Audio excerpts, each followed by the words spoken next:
A day after his call from Donald Trump, Prime Minister Turnbull has reaffirmed his support for a US alliance against North Korea. He says Australia and America are joined at the hip. They have our backs and we have theirs. South Korea was rocked by anti-war protests.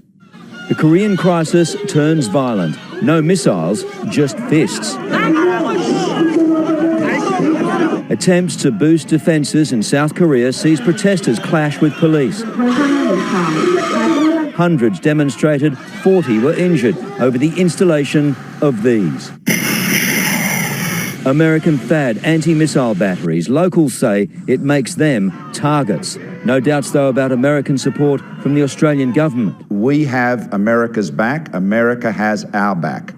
We are joined at the hip. A commitment underlined in Seoul today.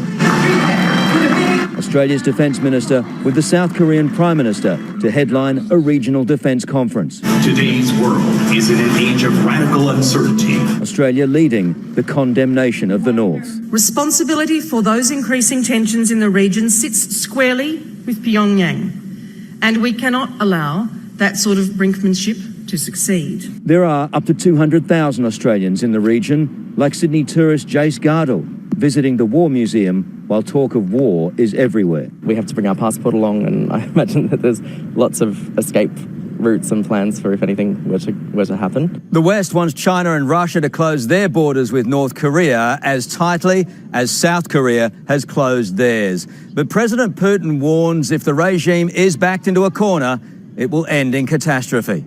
At the DMZ, Chris Reason, 7 News.